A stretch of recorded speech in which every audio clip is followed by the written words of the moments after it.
everybody, it's me, Myra, at Down Home Money, a simple approach to financial freedom. I hope you're doing well. It's Tuesday, it's my day, and I'm excited to be with you today. So we had the stock market's, we've been seeing a lot of fluctuation, so to speak.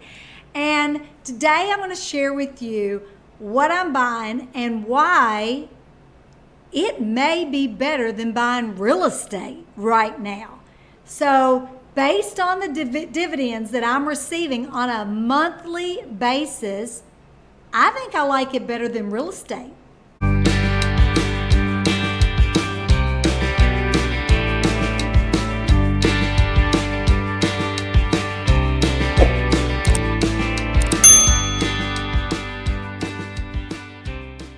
So today's stock is ETF, and it is QYLD.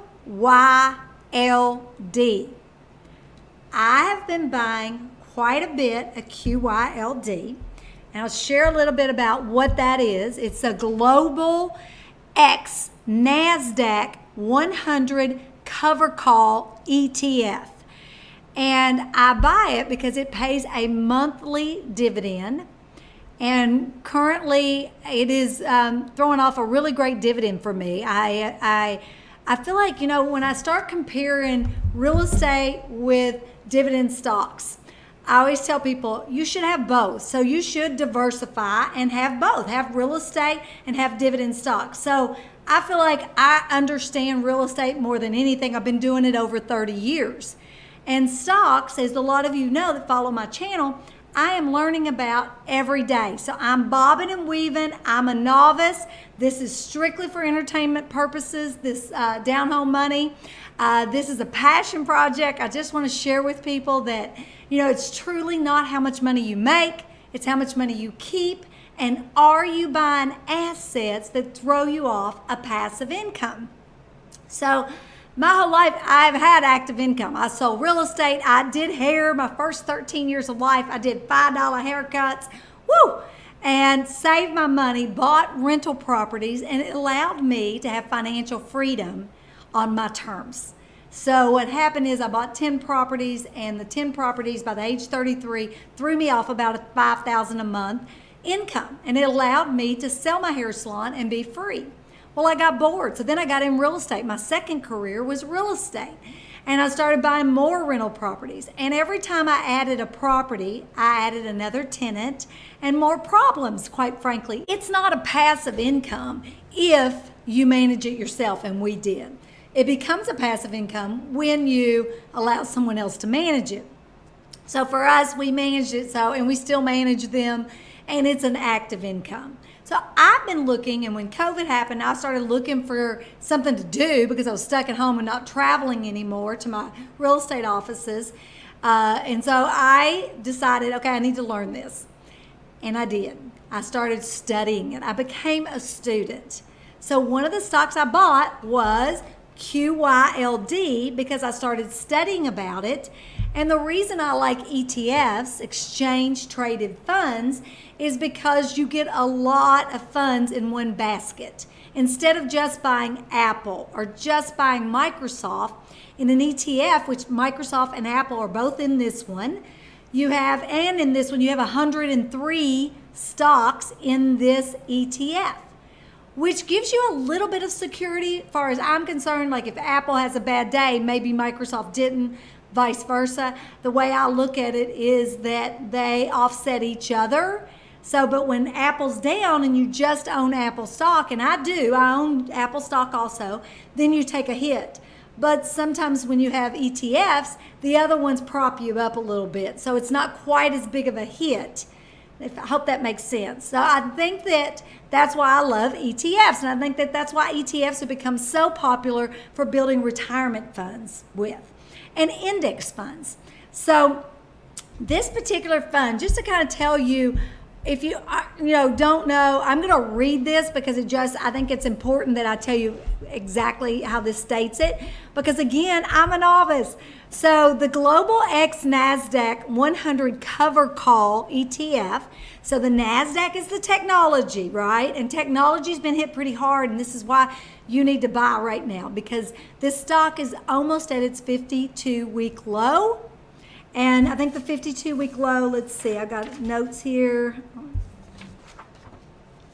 So the 52-week low was $17.62, and the 52-week high is $23.15. And it is in the low $18 range right now. So now's the time to buy. And I've been buying quite a bit. My goal is to get to 10,000 shares of this stock to throw me off a monthly income. It's paying right now 21 cents a share. Now, I will tell you that fluctuates a little bit too. Since 2019, the range has been 16 cents, 0.5 cents a share monthly dividend, all the way up to 23 cents for the monthly dividend. So it does fluctuate. It does come in monthly. And for April 26, I was paid 20.5 or 21 cents a share. I got $1,292.28 for the month. I now have bought, now that was only with 6,153 shares. I now own 8,300 shares. Again, I'm buying all the time. I am cost averaging because I have bought it as high as $21 a share. And now I'm cost averaging in the $18 range. To get it up to, my goal is I would like to have 10,000 shares and $2,000 a month in monthly dividends. Now, people say to me, why would you rather have that than just go buy a rental property? Because I currently have $175,000 invested in QYLD that is paying me this month's dividend should be about $1,700. And people say, well, why would you do that? Well, that's $1,700. I may have a rental property. I probably could buy a $175,000 to $200,000 rental property and make $1,700 rent here in my market. And I would have to pay real estate taxes on that property. I would also have to pay insurance on that property. And you can allocate about 15% towards repairs. So when I get the $1,700 dividend, the only expense I have are my taxes, my personal federal income taxes on that $1,700. So when I look at it that way, because remember, whatever my net income is on my rental property, I'll still have to pay federal income tax on that too. So also a pro to real estate is you do get depreciation. So you do have that write-off that really doesn't affect your cash flow. It affects a write-off for your taxes. And on the dividends, you're not going to have write-offs. It's straight income. Also, on the dividends, they're passive, totally passive. It shows up in your bank account. You can choose to take cash dividends, or you can choose more stock, more of the shares of the index fund. But for me, I am buying more shares because I want to get up to 10,000 shares. But this is how you can get started. You get started, start buying these, put yourself on a monthly drip campaign. Maybe you want to give $100 a month to buy shares. Get started. You're building a monthly income because every month they're going to give you more stock or the cash dividend, up to you. So let's say you buy 100 shares. Then you will get, if it's 21 cents a share, every month you would get $21 a month. Make sense? So let's look at that here because I got to get the hillbilly math here going. 0.21 times 100 is at $21. Okay, so if you had 100 shares and you times it by 0.21 cents, that gives you $21. So that's correct. You would get $21 immediately the next month. So that's why you got to get started building this portfolio for future income. We go out, we blow $100 a month on stuff that we're going to throw away or put in a garage sale at a later date. Why not spend the $100 for your future income that is passive? That's what we teach here at Down Home Money. I love this stock. Again, I'm buying like crazy.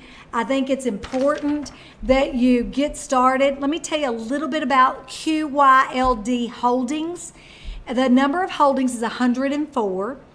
48.41% of the fund is technology. So that's why it's down right now, because technology is down. Most all the stocks in technology are down. 16.41% is communication services. 16.7% is consumer cyclical. 6.34% is healthcare. And 6.33 is consumer defense. 4.27 is industrials, and 1.3 is utilities, and 0.87% is financial services. That's what it makes up of the 104 that are inside this QYLD, the NASDAQ Cover Call 100 ETF. So the 3-year annualization return is 6.2%. 5-year is 7.4%. The dividend yield is 13.2%. And the fund was started in December of 2013. So I'm buying it. Why this stock is better than rental properties? For me, we're at the stage of my life, I'm looking for passive income investments. And that is why this stock for me is more passive than active. And that is what I'm doing in this stage of my life.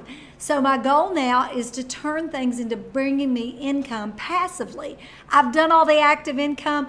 The wonderful thing is that when you first start, usually you start with active income. If you're in your 20s, 30s, and 40s, you're probably going to work maybe at a job, or you're self-employed. You're doing active income where you have to show up to make money. I teach how now take the money you're making in your active income job and build you passive income, so at a later date, when you don't want to work anymore for an income, you can work because you want to work, not because you have to work, because you've built passive incomes. And that will cause you to choose happy. And I choose happy. And passive income makes me very happy. All right, you guys, thank you so much. Get you some QYLD. Put in the comments if you own QYLD. Be sure and subscribe. And don't forget to give me a thumbs up. Hey, listen, I do this every week. Give me a thumbs up to encourage me to keep coming back next week. Don't forget, Down Home Money, A Simple Approach to Financial Freedom. You can get my book on Amazon. I read it on Audible. If you don't like a Southern accent, I'd get the paperback. I'll see you next Tuesday, same channel, same time. See you then. Have a great week. See ya.